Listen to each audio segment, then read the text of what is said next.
We are going through a revolutionary moment.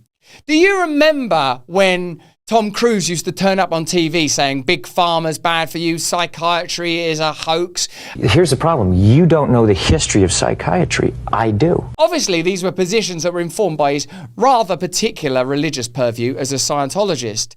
Now, we are watching shifting sands and moving parts in real time in ways that are difficult to discern. And oddly, Woody Harrelson appears to be a celebrity that's at the forefront of this. He's one of the few people that can appear on SNL and appear on Joe Rogan. He's one of the few people that can talk about big pharma corruption and yet still be included in the big tent of what we formerly knew as the mainstream. But it seems like we're not getting the type of reckoning that we might have anticipated if Trump can still call Pfizer CEO Albert Bourla a great businessman and a great person. Although maybe I'm missing something, man. So we're going to unpack big pharma in this new landscape for the next few minutes, looking at a variety of sources, among them Tom Cruise, but we're going to be looking at Scott Gottlieb, who's of course the former FDA commissioner and now has moved through the porous membrane into becoming a Pfizer board member, and see if this new administration is conducting the reckoning that we anticipated when they were elected. This is Robert Malone. Patrizia Cavazzoni is the former director of the Food and Drug Administration Center for Drug Evaluation and Research, and now she will be the chief medical officer of Pfizer. This should be illegal. Let me know in the comments and chat if you agree with that, and let me know too if you agree with this. Is Albert Bourla, CEO of Pfizer, as Trump said here, a great man and great person? We also have the head of Pfizer here, so I want to thank him. One of the great people, one of the great businessmen. Thank you, Albert. Thank you. Thank you very much.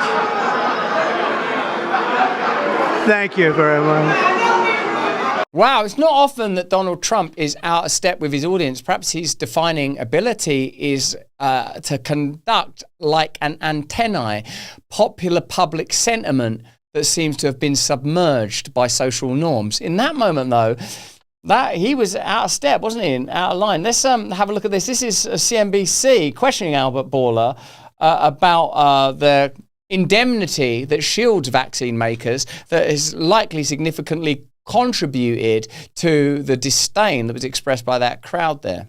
Albert, it's great to have you on. Thanks for being with us. I realize it's only one piece of a broader portfolio, but it is the piece that continues to get outsized attention, and that is your vaccine portfolio. Vaccine makers like yourself, largely shielded from liability. If the products are safe and effective, what is the need to continue to shield, to have these liability shields? And what happens if those shields are changed or go away completely? If the product is not safe and effective, we'll never get approval from FDA or from the other health authorities. They are very strict when they are approving products, particularly for vaccines, because exactly is given to healthy people. However, in a system that litigations can flourish, anyone can create a demand that the accident in the car happened because of a vaccine. And with a jury, it's going to be maybe a flip of a coin. And this is, I think, why the Congress, it was not an administration, had passed this legislation that is protecting those that they have approval from the FDA from further liabilities. Our show next Monday will be with Dr. Aseem Malhotra, who's brilliant at describing the pivotal changes that have taken place in the last couple of years. One of the ways that these changes have taken place is because people are publicly condemning figures like Albert Bourla and corporations like Pfizer and openly questioning and attacking the government's stance during the pandemic period. One of the people that's done that and yet managed to remain a mainstream figure is the actor Woody Harrelson, whose name I don't think I say correctly based on what I see in the comments. Let's have a look at his conversation on Joe Rogan, where he talks about the consequences of his SNL monologue, where he I feel like he speculated that a movie where the events of the pandemic unfolded would be considered ridiculous. Here he is on Joe Rogan talking about his SNL monologue. And in a way, what's going to be fascinating, I reckon, to observe over the coming months is the way that the mainstream culture, whether that's media or corporate entities, not that there's not a significant crossover there, refashion and reform themselves in the light of this new moment, seeing that even Donald Trump can be out of step when it comes to public condemnation of corporate figures like Albert Bourla. I mean, years ago, people wouldn't have known who Albert Bourla was. Now you mention his name in whatever that setting was, and he's sort of derided, chided, and condemned. Did you get a lot of that after Saturday Night Live? A lot of kooky liberals coming your way? Yeah, that's a good transition. That monologue was great, by the way. Yeah. Well, I got a lot of blowback, as I knew I would. You know, because he told the truth. Well, yeah, it's just that you don't want to say anything negative about vaccines, which I didn't. What I was talking about in that monologue was really about profiteering. Yeah. Okay, so World War II, necessary. Everyone could say that was a necessary war. Let's say that this war on microbes was a necessary war. Right? Why is anyone profiteering? Yes. Why did Pfizer get to make $100 billion in 2021? Right. Anyway, why did the government profit off of it? Why did the profiteering of war is just wrong. Like, okay, if you say that it has to be, there's conflicts happening right now I disagree with, but I'm wondering, why are people making money off of it? Right. You know, even if you think you have a legitimate vantage point from the other side of it. Why did someone get to make so much frickin' money off of it? Woody Harrelson's like an old school hippie, really, and he's like a lefty kind of pot smoking dude in alternative therapies and good food. And that's the part of the cultural shift that the legacy media aren't good at tracking, that people from what you would have once kind of regarded as the liberal left have, via, in particular, Robert Kennedy's appointment, become default members of MAGA with all of its 2016 connotations. The media can't ever give you a proper diagnosis of that, because to offer you the diagnosis that is warranted, you'd have to say the institutions of globalism are now kind of redundant and are being revivified and defibrillated by just deception. It's odd, man, to see someone like Woody Harrelson in total, ultimately saying, I am a default Trump supporter now. And I wonder how the mainstream is going to reconfigure. Could your health issues be being caused by an invisible enemy? I don't mean the ghost of Adolf Hitler. I mean actual parasites getting inside you and messing with your shit. I was digging into parasite cleanses when I came across this doctor. I don't mean that in a filthy way. What are the main differences between ivermectin and fenbendazole? These are two anti-pathogens used to treat parasitic infections and other similar types of conditions. They are used quite often in the oncology world to treat cancer.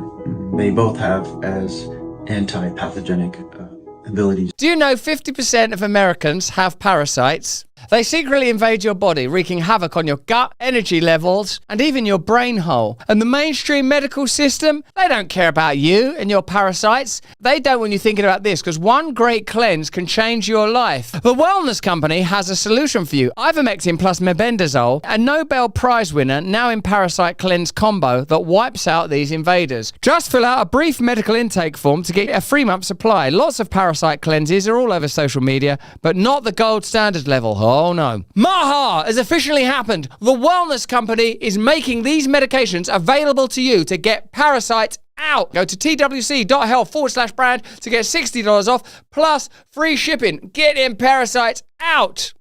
Like, look at this, though. See Tom Cruise. He's perhaps the last great movie star. Would you say that about Tom Cruise? Like, who's comparable to him? It's difficult to imagine.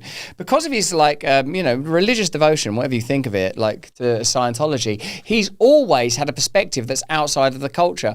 Normally, if you're a successful figure within a culture, you have to be a devotee of it. You have to just essentially amplify its values. And as long as you're able to do that, you can remain within it. Tom Cruise is actually pretty unique, isn't he? Because of his Scientology and sort of, call it religious devotion, so as not to get into the complexity around Scientology, he's always remained slightly outside of the culture. Do you think that's comparable to someone like Chris Pratt, who's vocally and devoutly Christian, or do you think that Scientology has unique components to it? And while you ponder that question, let's look at this clip that's sort of re-emerged and gone viral again, where Tom Cruise openly condemns the pharmaceutical industry in a way that just would have been unimaginable during the pandemic, where the interests of the pharmaceutical industry were so tightly aligned with the interests of the state and the culture that they became elevated and sort of presented as kind of saviors, when now in retrospect it looks like what they were is what they had always been: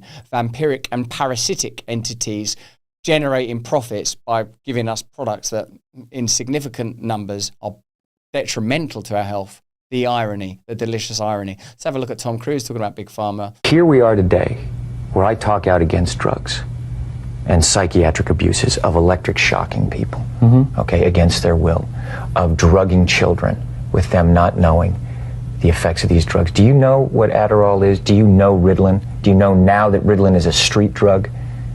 Do you understand that? The difference is this was not Matt, against Matt, her will, though. Matt, But this wasn't I'm against asking you a Brooke's will. question. Matt, I'm asking you a question. It's interesting, isn't it? Because he's like explicitly and overtly, to Matt Lauder, attacking the pharmaceutical industry. Now, if you know about Scientology, the views he's expressing are kind of central to Scientology. So people would dismiss him, I guess, as a kook because of the attitude people have towards Scientology. But it's just fascinating to see that his religious faith gave him the confidence to essentially speak controversially on a subject where, when you are outspoken, you'll be attacked. You might remember when Jim Carrey and his wife, I can't remember her name there, it seemed like their kid maybe had an autism a vaccine injury, and they like went on Larry King and were like, "Hey man, this is terrible, our kids are getting sick," and then they like, "You best move right to the very margins of the culture." Jen McCarthy, was that her name? I understand there's abuse of all of these things. No, you see, here's the problem. You don't know the history of psychiatry. I do. All it does is mask the problem, Matt. And if you understand the history of it, it masks the problem. That's what it does. That's all it does. You're not getting to the reason why. Look, can we just talk about Mission Impossible? In Cocktail, when you was making those drinks, like Tom Cruise is like motivated by something sort of quite sincere and serious, isn't he? He's like a person who really believes that he can make a difference, and actually he has done, isn't he? There is no such thing as a chemical imbalance. I'm saying that drugs aren't the answer, that these drugs are very dangerous. They're mind-altering, antipsychotic drugs. And there are ways of doing it without that, so that we don't end up in a brave new world. Yes, there are abuses. And yes, maybe they've gone too far in certain areas. Maybe there are too many kids on Ritalin. Maybe electric shock Too many kids on Ritalin, Matt. I'm just saying, but aren't there examples where it works? Matt, come on. It's really amazing. He's on a different frequency. Sometimes being on that frequency can make you seem, and indeed maybe even be, a little insane, if by insane you mean outside of the mainstream. That's, I think, one of the challenges of the spiritual life, is when you start to experience primarily an ulterior reality that's not totally defined by rational and measurable information, you can seem like a lunatic, and you can maybe even become one. I think that's why discipline has to be such a strong concomitant component to any spiritual life, that you have to be really dedicated to God and really dedicated to what you believe in, and really dedicated to the ethical and behavioral expressions of that devoutness, i.e. kindness, service, fasting, because otherwise you could go absolutely insane. You're glib. You don't even know what Ritalin is. If you start talking about chemical imbalance, you have to evaluate and read the research papers on how they came up with these theories, Matt. Okay? That's what I've done. And you go and you say, where's the medical test? Where's the blood test that says how much Ritalin you're supposed to get? Pretty mad, actually, because during the pandemic, do you remember that there was someone on Tom Cruise's set, because they were allowed to film during the pandemic, that weren't wearing a mask, and Tom Cruise went like mental, didn't he? Like, he sort of went insane. Now, his Scientology had educated him as to an alternative appraisal of drugs when it comes to the assessment and address of mental health. Like a lot of SSRIs are not that effective. A lot of medical measures that were undertaken apparently scientifically in the field of psychiatry were a little dubious in retrospect. The drugs that were prescribed and some of the treatments like electric shock therapy that he ran through. But by the time we get to the pandemic and when we get to the sort of the coronavirus respiratory condition, Tom Cruise was like evangelically screaming at someone, "You gotta wear a mask, man. What are you doing?" Did you hear that audio? Isaac, try and find that, man. Like Tom Cruise totally lost it with like someone on his set because they weren't wearing a mask. It's really, really intense, actually. And in that instance, he had become devout in the same way that he's sort of wearily shaking his head at Matt Lauer for being like, "Oh man, you've not questioned it, Matt. You don't know what Ritalin really is." Right? But now think about what we know about the pandemic at this point. It's pretty interesting. It's very impressive to listen to you because clearly you've done the homework and you know the subject. And you should. And you should do that also because just knowing people who are on Ritalin isn't enough. You should be a little bit more responsible in knowing I'm not prescribing Ritalin, Tom, and I'm not asking anyone else to do it. Well, you are, Matt. You're prescribing Ritalin. Just now, when we were off camera, you slipped a Ritalin into my pocket. You're saying no. I know some people who seem to have been helped by it. But it's like this is a very important issue. This is couldn't agree more. And you know what? And you're here on the Today Show, right? And to talk about it in a way of saying, well, isn't it okay, and being reasonable about it when you don't know, and I do. I think that you should be a little bit more responsible in knowing what it is because you communicate to people. Tom Cruise there is an outspoken advocate for discernment when it comes to medications around psychiatry, which is understandable as a Scientologist, one of their sort of defining beliefs. But during the orthodoxy of the pandemic, Tom Cruise on set was a kind of literal high priest for Anthony Fauci's orthodoxy. We're in Hollywood making movies right now because of us. Because they believe in us and what we're doing. I'm on the phone with every studio at night. Insurance companies. Producers. And they're looking at us and using us to make their movies. We are creating thousands of jobs, you I don't ever want to see it again. Ever. And if you don't do it, you're fired. And I see you do it again, you're gone. And anyone on this crew does it. That's it. And you too, and you too, and you. Don't you ever do it again. That's it. No apologies. You can tell it to the people that are losing their homes because our industry is shut down. So it created a kind of hysteria, didn't it, the pandemic period? Even someone like Tom Cruise, who, due to his religious perspective, was willing to be outspoken against psychiatric drugs and practices. When it came to the pandemic, he was swept into that orthodoxy. It's significant to see someone like Woody Harrelson straddle the two worlds, because now we're living in a time where new perspectives are available to all of us, primarily because of independent media and free speech platforms like Rumble or platforms like X, which permit open discourse on these subjects. Isn't it fascinating to see which voices and which figures will succeed? On the subject of Tom Cruise there, he's probably under a lot of stress on that set, like a lot of people just trying to make sense of a very, very confusing time. We can't condemn people for not knowing everything, and certainly there's things I've said in the past that I wouldn't advocate for anymore. But it's very, very curious to note how the world will realign and adjust to new orthodoxies, new understandings and appraisals of science in light of a really significant change.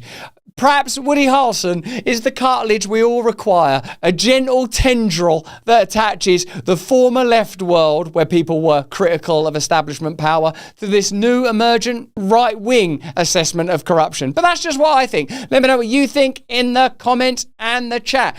Hey, thanks for watching. If you want to see more uncensored content where free speech can flourish, join our live stream. Click the link right here to watch the next video if you want to, or become a member of a growing movement. Download the Rumble app and you'll be informed every time we make a new piece of content. Stay free.